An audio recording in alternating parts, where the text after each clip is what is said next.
muchas de las conquistas que se lograron a través de la historia de nuestro país y de América han sido llevadas adelante por grandes mujeres que lamentablemente han quedado en el olvido de la historia. Y bueno, pero todavía estamos a tiempo de recuperar para la memoria muchas de ellas, ¿no? Y en eso estamos. ¿Qué tal, Aida? Buenas tardes. ¿Qué tal? ¿Cómo está Fabián y la audiencia? Bueno, acá charlando esto de lo que vos decías, el tema de el papel de la mujer. Y yo creo que lo interesante de esto de la historia de las mujeres, como lo habíamos hablado en la vez anterior, es que el papel de la mujer, ese papel protagónico, en general muchas veces la historia las presenta y le da, las adjetiva, y entonces le pone esa manera varonil de funcionar de esa mujer. Y en realidad las mujeres, cuando tenemos estos, bueno, yo ya me pongo. Tienen estas actitudes de enorme valentía, de arrojo. En realidad no están imitando ninguna cualidad del hombre, sino que está en su propio ser el hecho de defender, en este caso, que son a través de las convicciones, porque en realidad lo que uno ve en cada uno de estos episodios es que las mujeres están trabajando, luchando por una causa a la cual consideran que es una causa que vale la pena luchar y llevar adelante.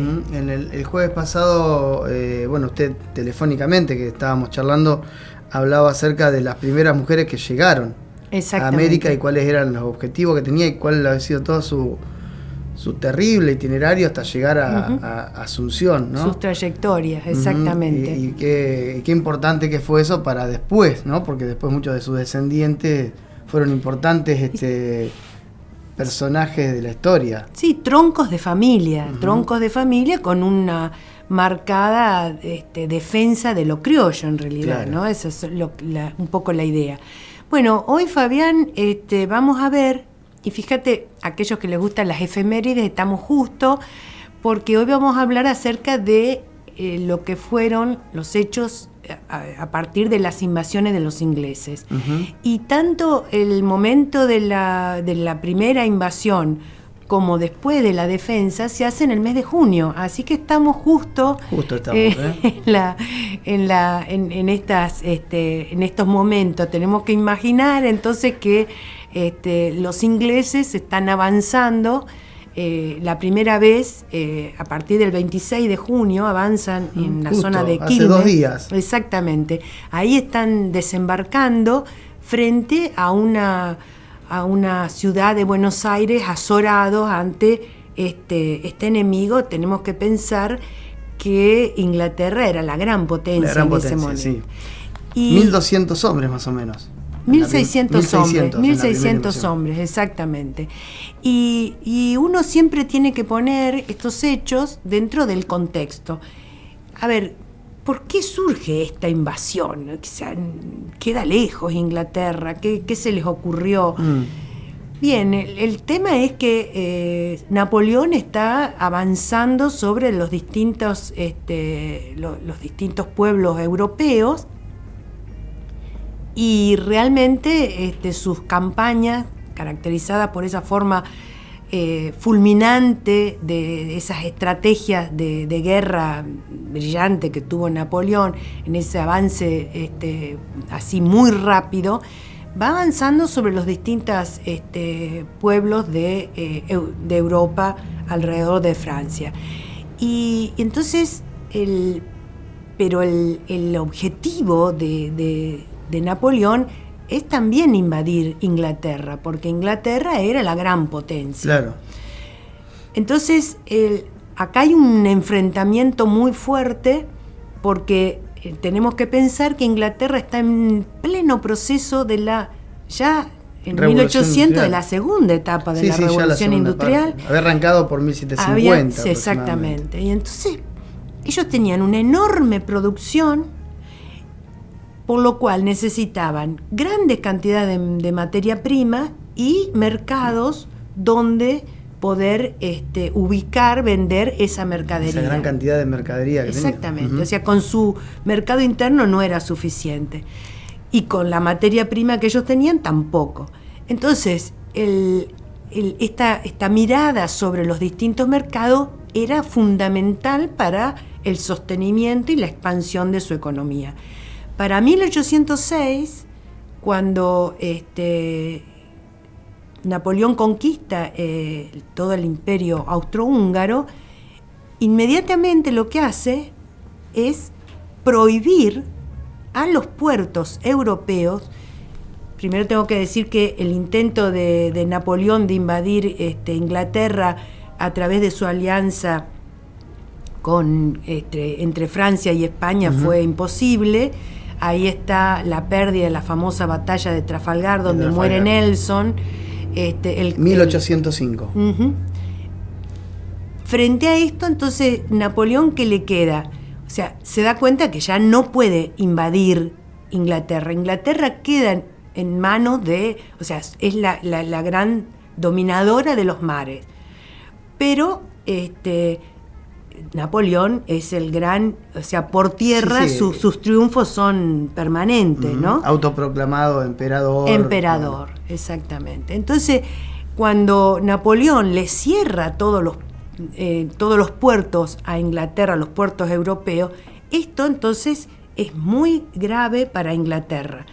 Y en este marco entonces surge esta idea de invadir Buenos Aires, con noticias que recibía, que eran lugares muy poco protegidos, claro, porque en realidad... ¿Quién iba a tener interés, no, de llegarse hasta el sur? Nada, era la ciudad más austral de todas en ese momento. Sí, así es. Pero el tema es que además España, que se había ido debilitando, había perdido totalmente toda su presencia en el mar. Entonces los contactos que tenía con sus colonias era prácticamente ninguna. Claro, algunos buques comerciales pero muy amenazados por Inglaterra permanentemente, claro, y los corsarios, y bueno.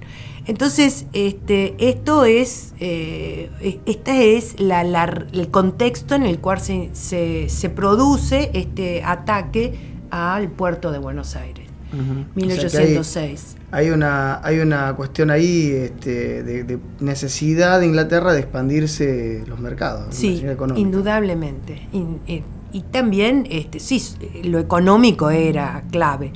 Entonces, lo que pasa realmente es que cuando Sobremonte debe enfrentar el ejército, se da cuenta que no tiene, a pesar que era un muy chico, como dijimos, 1600, no tiene las fuerzas suficientes, y entonces lo que hace es, se repliega y él se va a Córdoba, porque él había sido gobernador en Córdoba, tenía prestigio en Córdoba, y en realidad Córdoba era un sitio importante, no Buenos Aires era una ciudad todavía pequeña. Era muy chiquito, una ciudad, tenía 40.000 habitantes. Ni para imaginarse esa época. Lo que era. Y Córdoba en ese momento era más grande. Era mucho más importante y con un flujo comercial mucho más grande. Claro, podía contacto con el norte, con Potosí, con Lima. Sí, con Chile. Y con Chile. O sea, estaba en el medio, y entonces era más fácil poder conformar un nuevo ejército y entonces recuperar la ciudad de Buenos Aires.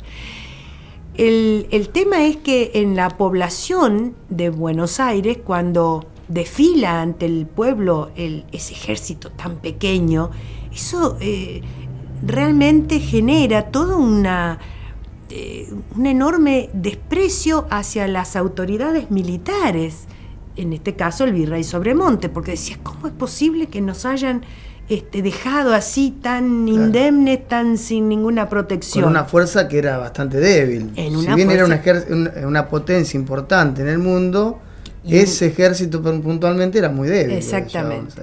Entonces acá el primer rescate que hago de esto de las mujeres, fíjate vos que el sargento Arce, que fue uno de los que primero los enfrentó, él dice, de una manera, con una grosería soldadesca, dice el historiador, que esta soldadesca, dice, son unos cagones. Por la manera como se repliega el ejército y cómo Sobremonte, frente a esos primeros, ese enfrentamiento con el inglés y esa falla en la lucha, hace que rápidamente se vaya a Córdoba. Sí, que si se hubiese quedado, tal vez hubiese podido defender el fuerte, sí, la ciudad, y no se hubiese entregado el botín que los ingleses se llevaron. En realidad, acá hay otra cosa. Sobremonte no le tenía demasiado confianza a la población de Buenos Aires. Él pensaba que en realidad, como también pensaban los ingleses, que este puerto que funcionaba con contrabando y donde el comercio con los ingleses era muy fluido, entonces él pensaba que, bueno, esas alianzas iban a funcionar en ese momento a favor de los ingleses. Entonces no confió en la población. Ese fue su primer error. Y entonces cuenta la Gillespie, que es este oficial inglés que después va a internarse y que va a hacer todo un diario mostrando las costumbres del lugar, porque lo van a internar hasta Luján, y va a contar cómo son la vida de nuestros estancieros. Y también tiene relatos sobre trabajo lo que de pasó. Inteligencia, si se quiere, ¿no? Sí, después veremos que sí. Y entonces él relata esto, que los soldados habían entrado en una fonda, y en esa fonda, por un lado estaban los ingleses y por otro lado estaban los soldados. Una vez que Beresford había tomado el fuerte y había tomado Buenos Aires, y entonces estaban siendo atendidos en esta que era un boliche, especie de restaurante, una posada, digamos, sí, para ir a tomar a comer también. Y entonces se llamaba Los Tres Reyes, y la mujer estaba atendiendo, y con una cara de enojada, mirándolo a los ingleses, y también con cierto desprecio a los soldados. Entonces, a los soldados nuestros, criollos. Sí, había de todo, había españoles también, sí, gallegos, sí, de todo un poco.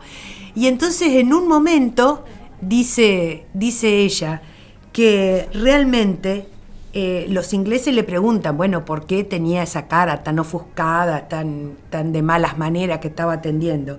Y entonces ella le contesta: desearía, caballeros, que nos hubiesen informado más pronto de sus cobardes intenciones de rendir Buenos Aires, pues apostaría mi vida que de haberlo sabido las mujeres nos habríamos levantado unánimemente y rechazado los ingleses a pedradas.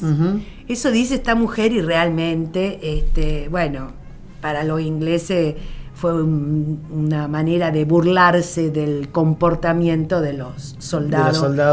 De Buenos Aires. Sí, claro, de Buenos Aires, claro, exactamente. Claro. Eso es un caso. Pero también tenemos el otro caso cuando se lucha, el caso de Manuela Pedraza de Tucumán. Por eso se le llama la tucumanaza o tucumanesa, y hay una canción que habla de ella, y que en los días de la invasión inglesa, los días 10, 11 y 12 de agosto, ella combatió encarnizadamente, porque ella acompaña a su marido. Y acá yo voy a hacer una salvedad. Este ejemplo de mujeres que luchan, no es que acompañan, están luchando a la par de sus maridos. No es acompañar. El detrás de gran hombre, no es esa historia. Ellas tienen las armas y están. Y la actitud, es otro soldado más, realmente, totalmente, ¿no? Esta idea. Y en un momento, entonces, matan a este soldado, a su marido, y entonces ella toma el fusil del muerto, matan a un soldado, toma el fusil del muerto y mata al inglés que había matado a este soldado. Y bueno, se le recompensa con el grado de alférez. Fíjate vos que esto también es importante. A las mujeres se les confería un grado militar. Un grado militar. A la par de Sí, cualquier sin otro importar soldado. el género, era el grado tal cual como correspondía. Y además con goce de sueldo. Uh-huh. Y entonces le dice, en el parte que mandan a España, dice: no debe omitirse el nombre de la mujer de un cabo de asamblea llamada Manuela la Tucumanesa, por la tierra de su nacimiento, que combatiendo al lado de su marido con sublime entereza, mató a un soldado inglés del que me presentó el fusil, porque eso era muy importante. O sea, la falta de armamento era realmente una de las partes más débiles. Sí, recordemos que no había ejército regular en Buenos Aires. El ejército regular se lo había llevado sobre monte a Córdoba. Claro, pero aparte era muy chiquito también. Además de ser chiquito, pero ni siquiera chiquito grande, ni siquiera no era nada. Entonces yo creo que esa es la sensación de orfandad en que queda el pueblo de Buenos Aires dejado a su suerte.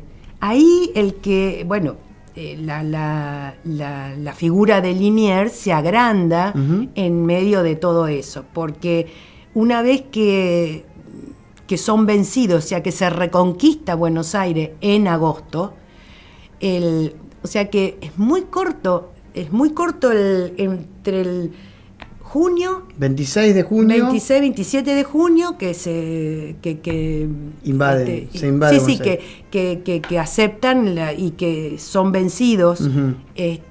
Y hasta el 12 de agosto, donde se reconquista Buenos Aires, han pasado 40 y pico de días, ¿no? Claro.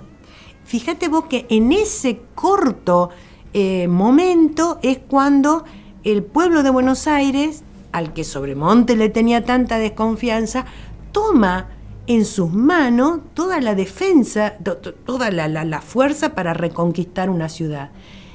Y otra cosa que hay que marcar acá es que este invasor hace acuerdos con determinados sectores de la ciudad. Los comerciantes prominentes que veían el libre comercio, exactamente, ¿no? El libre comercio importante para... Era muy importante, y Bereford va a tratar de seducir. Sí, porque aparte ya circulaba esta idea del liberalismo, sí, ¿no? El libre supuesto. Comercio, las nuevas ideas, ¿no? De la Revolución Francesa. Exactamente. Que era la libertad, bueno... Cada uno la entiende como quiera, ¿no? A la libertad. Sí. Y el liberalismo. La libertad política, pero claro. Está la libertad económica también. Pero bueno, entonces se entendía que había que ser libre, y el monopolio que establecían los Borbones era muy fuerte sobre Buenos Aires. Era férreo, y además beneficiaba a determinados sectores. O sea, claro. Los grandes comerciantes monopolistas eran los que se veían beneficiados con esto. Sí.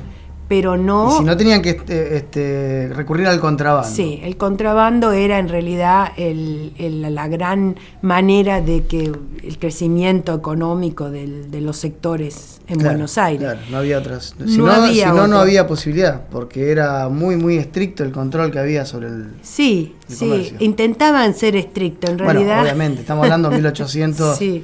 En realidad era muy porosa, claro, para decirlo de alguna manera más elegante, digamos, pero el comercio contrabandista, el contrabando era muy fuerte por Brasil en acuerdo con Inglaterra, e Inglaterra ahí tratando de esmerilar el poder económico de España. Bueno, y acá esta etapa, que es la defensa de Buenos Aires, porque indudablemente Inglaterra no acepta esta derrota. En realidad ellos mandan la nueva expedición pensando que era un refuerzo de lo que había hecho. Estaba. Claro, exactamente. Nunca habían llegado las noticias de la capitulación en Buenos Aires. Llega en el camino, digamos, porque bueno, estamos en una navegación a vela, así que eran por lo menos 2 meses, lo cual hacía que las noticias no fuesen todo lo rápido que se necesitaba. La cuestión es que mandan una gran expedición con 20 naves, y entonces Liniers sabe que eso va a suceder. Y Liniers, Álzaga, Pueyrredón y todos los que en ese momento van a tomar la posta, vayamos a nombrar. Con el nombre de sí, para la defensa de la ciudad. Uh-huh. Entonces, lo que hace, y eso es muy interesante, porque otra cosa que uno tiene que ver es que en las invasiones inglesas hay toda una... De alguna manera, no es que fue la causa única, por supuesto, nunca, siempre hay una multicausalidad, pero las invasiones inglesas permitieron una formación militar por parte de los hombres, exactamente. Claro. Y las milicias que organiza Liniers, que van a organizarse por el origen, entonces por eso están los arribeños, los de Pardo, morenos, los pardos y morenos, los de Galicia, o sea, de acuerdo al origen de dónde son, es cómo se forman los distintos cuerpos de... ¿Cuántos se forman? Varios, ¿no? Sí, llegan porque, no me acuerdo exactamente la cifra, pero son alrededor de 3.000 o más, porque se van agregando a los cuerpos. Saavedra, por ejemplo, bueno, primero voy a explicar esto. Los cuerpos estos de batallones elegían, o sea, los milicianos elegían quién era su jefe.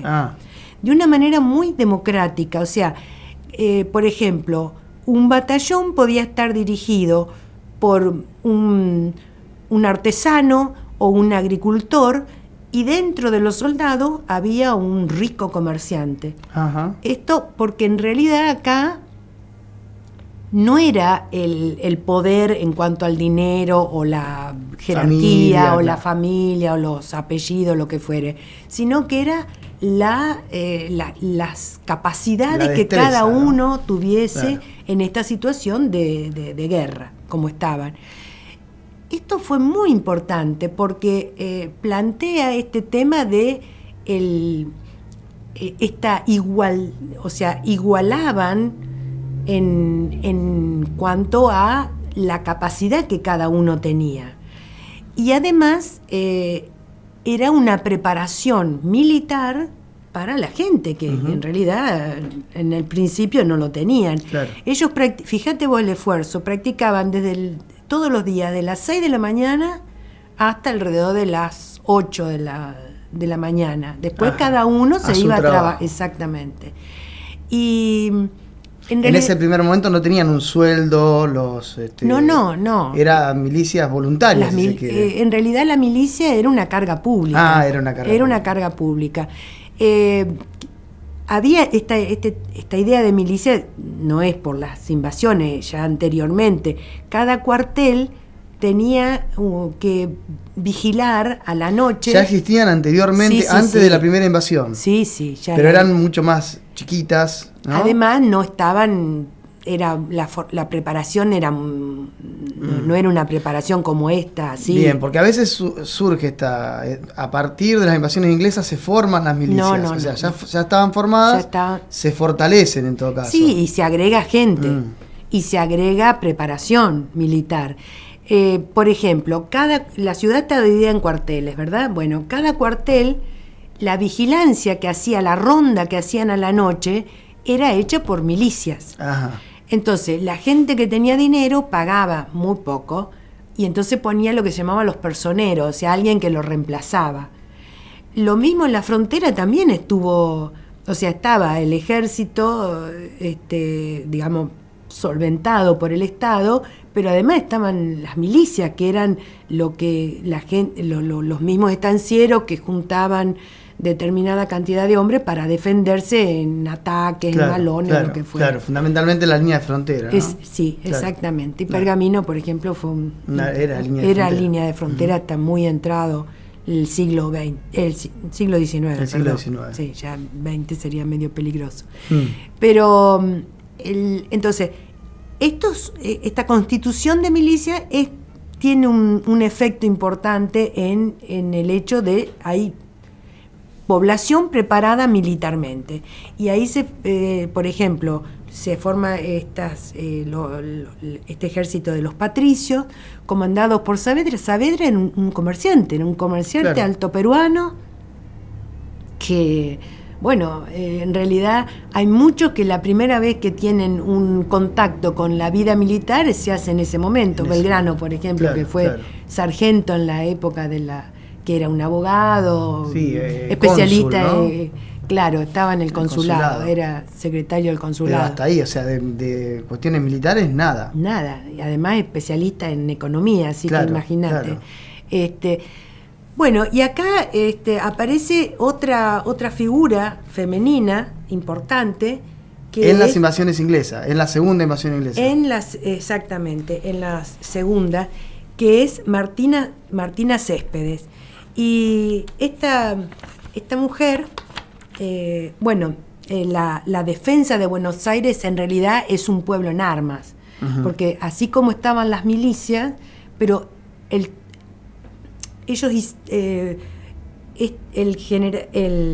oficial inglés mete a su ejército en las calles de Buenos Aires. Esto fue una enorme trampa y él sabía de eso. El tema de las casas los de Buenos Aires. Las casas, la altura. Claro. Primero el grosor de las paredes, las ventanas todas protegidas con postigos y con rejas. Las azoteas, que eran parapetos donde se defendían. Claro, porque era alta la azotea y además no había mucha casa de varias plantas. No, era para nada. O sea, las casas de azotea eran las casas importantes que tenía la ciudad, si no eran ranchos de 2 aguas, pero el centro tenía estas características de casa que en realidad se transformaron en lugares de absoluta facilidad para la defensa. De resistencia. Exactamente. Entonces, acá participan las mujeres, participan los niños, porque le tiraban, por ejemplo, bombas, ellos dicen botellas con fuego, que son las molotov. Claro, exactamente. Piedras. Lo que encontraban. Sí, no sé, esto del aceite, hay un trabajo de Mengasini que no pudo encontrarlo en otra documentación, así que eso no sé si queda como anécdota. Algunos dicen que es una anécdota y que en realidad conseguir aceite era muy complicado. Claro. Tirar litros y litros de aceite. Sí, pero sí piedras y estas molotov y bueno. Tal vez agua caliente, ¿no? Sí, puede ser, pero bueno, lo que sí lograron ellos es conseguir desde Chile, le mandaron pólvora, porque ese era el otro problema, claro. Y fueron tratando de conseguir armas, fue requisada todas las armas de la ciudad y eso aumentó, o sea, fue un trabajo... y se pusieron a fabricar también. También, claro, sí, con los elementos que había. Claro. Y entonces en esta otra heroína de las invasiones inglesas, que es Martina Céspedes, ella, cuando los ingleses invaden, en julio de 1807, en la defensa de Buenos Aires, los ingleses penetraban por las calles y entonces, a medida que avanzaban, pedían a las casas de familia que los ayudaran con, bebidas o lo que fuera, lo mismo que en las pulperías. Y entonces, en una de estas casas, de esta Martina, ellos le piden, y ella le dice que que sí, que les va a dar, pero con la única condición de que vayan entrando de a uno a la casa, y les promete que les va a dar caña, ginebra, esas cosas. Ella estaba con sus 3 hijas. Y entonces, los ingleses van entrando, y a medida que van entrando, estas mujeres los van tomando prisioneros. Son 12 en total.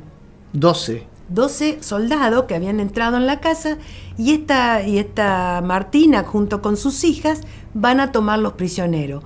Cuando se produce el triunfo y entonces los oficiales ingleses se rinden, esta mujer aparece con estos prisioneros. Pero aquí que... Y acá uno mira cómo la historia tiene distintas tonalidades. No vuelven los 12, vuelven 11, ¿qué pasó con el... ¿Y el otro? ¿Y el otro qué murió? pasó? No. Parece que en esas horas, una de las hijas de Martina se había enamorado del soldado inglés, que debe haber sido bonito, andás a ver por qué Claro. produjo semejante impacto de amor a primera vista, lo que se llama, y ese se quedó, no fue entregado prisionero, y bueno, terminó en boda y en confite. Se casó. Se casó con medio obligado, capaz, ¿no? A punta de pistola. Y quizá, no sé, no, eso no sé. Eso la historia no lo comenta. Pero en realidad también se hizo un trabajo de zapa con muchos soldados, sobre todo irlandeses, Claro, que eran porque- católicos. Claro. No los Porque protestantes. uno piensa, ¿no? 40.000 habitantes, Buenos Aires. Sí. ¿Cuántos de esos 40.000 estaban preparados para enfrentar a este enemigo tan poderoso que era el imperio inglés? Primero, el tema es que toman Montevideo primero. Claro. Y entonces, en Montevideo, que estaba Claro, porque sobre monte, claro. había vuelto, Sí. y como Buenos Aires no lo recibe, entonces él pasa a Montevideo. Y en Montevideo no podía circular por las calles porque la gente lo rechazaba y lo afrentaba por su mala... Por su cobardía, Por su cobardía, por no haberse puesto al frente. Exactamente. Y cuando defensa. vuelven a los ingleses a Montevideo en 1807, él vuelve a fracasar en la defensa de Montevideo. Entonces realmente, fue... o sea, queda con un mal recuerdo en la historia. Sí. Y el oficial inglés que dirige todo el ataque a Buenos Aires y a Montevideo, después también es juzgado en Inglaterra, y él tiene que explicar cómo, con toda la fuerza de su ejército, no pudo vencer en última instancia A una aldea, ¿no? una aldea con un Desprotegida. ejército mínimo, débil. Sin conducción política porque se había ido, ¿no? Exactamente, la cabeza que era el virrey. Y acá la figura clave es Liniers, Es Liniers. indudablemente, con la ayuda de Alza, de Pueyrredón y otro montón de mujeres, como hemos visto. O sea, acá siempre uno destaca este tema de el organizarse, en primer punto, y la convicción. Los ingleses pensaban que la población los iba a Lo recibir iba a apoyar. totalmente con los brazos Sí, abiertos. tal vez había algunos, ¿no? Que estaban... Pero eran muy pocos. Que estaban muy propicios a hacer buenos Sí, negocios, pero sí. nada más. Eran Y muy esto pocos. uno lo ve, si uno lo trae al presente, siempre está la convicción de las mayorías del pueblo que pone el cuerpo a cada uno de estas luchas. En este caso, con riesgo de vida. En otros momentos ponen su tiempo, sus momentos de ocio, todo su esfuerzo.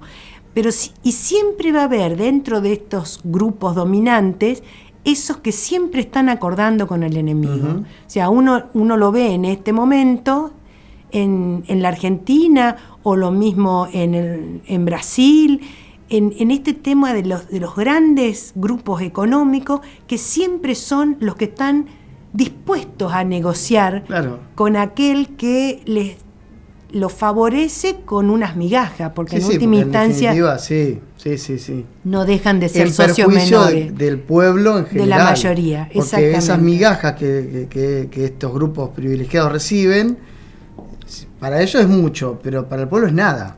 No, pero además es a costa a la explotación A del la pueblo. explotación. Es porque el vender, exactamente. vender soberanía, vender Sí, no hay convicciones, nada. vender ¿no? el esfuerzo de trabajo que implica el sostenimiento de un país. Y siempre estas clases dominantes han sido los dispuestos a el negocio. Esto se cuenta en los salones de los ricos comerciantes porteños, como los Escalada o los Marcó del Pon, que recibieron a los oficiales y en las organizaban tertulias, bailes, ¿no? Y paseaban las señoritas por los paseos de Buenos Aires. Entonces, uno siempre tiene que pensar en estos grupos que en realidad son más una base extranjera que un pedazo del país. Uh-huh. Interesante, ¿no? ¿Y cómo queda este hecho, ¿no? De las dos invasiones, o si se quiere, una sola dividida en dos, sí, en dos son partes, dos momentos, sí. Cómo este hecho va a marcar definitivamente la idea de independencia, ¿no? Sí. Para adelante. No sé si en otros capítulos de esta serie vamos a... Sí, el próximo capítulo va a ser todo el proceso de la independencia, pero acá el tema de la independencia, esto prepara. ¿Por qué? Porque, como vos decías, están todas las ideas de la Ilustración y hay muchos que ya están trabajando, por ejemplo Miranda es uno de ellos, uh-huh. y que han recurrido a Inglaterra porque piensan que Inglaterra les va a facilitar arma, dinero, para llevar adelante un proceso de independencia de España. Sí. Lo que ellos no pudieron prever es que en realidad Inglaterra lo que tenía era un claro programa de ocupación, como lo demuestra, porque, por ejemplo, Rodríguez Peña,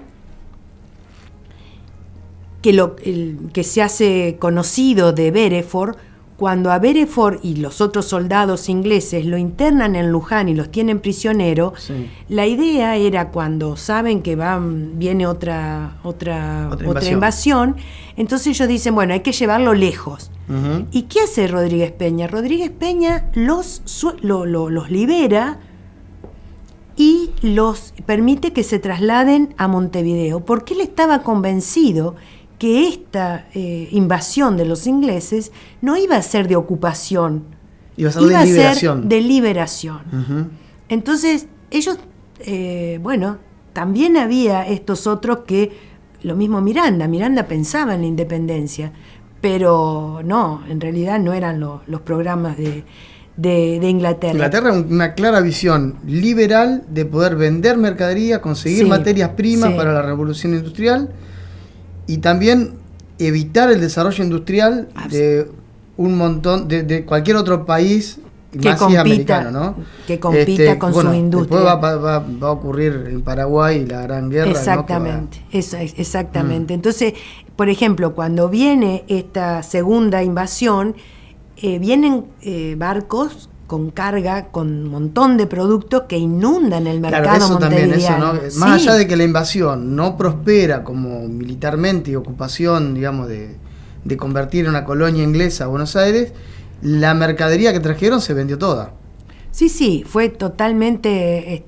entra en el puerto. Entra, y el tema es empezar a implementar o implantar un gusto. Claro. Ese es el tema, o sea, hacer que la gente del lugar tenga necesidad de los productos ingleses. El liberalismo, ¿no? El liberalismo, ellos empiezan a hacer ponchos, claro, y empiezan a hacer, miran cuáles son las costumbres del lugar, y vos imaginate que teníamos una importante industria, que no era industrial a nivel fabril, pero sí era una artesanía cordobesa, los claro, tejidos del interior del país eran y que se hubiese podido ir desarrollando. Seguro, porque y Belgrano lo tiene muy claro, y él dice, acá o acabamos con el viejo amo, pero no queremos uno nuevo, claro, por Inglaterra. Claro. Belgrano lo tenía muy claro, uh-huh, en ese sentido. Uh-huh. Lo interesante de estas cosas, porque a veces sentarse a pensar un poco en reflexionar, ¿no? De dónde venimos como sociedad es interesante para entender el presente, ¿no? Que nos atraviesa hoy a todos. Exactamente. Así que... Sí, en realidad la historia es una continuidad, es siempre presente.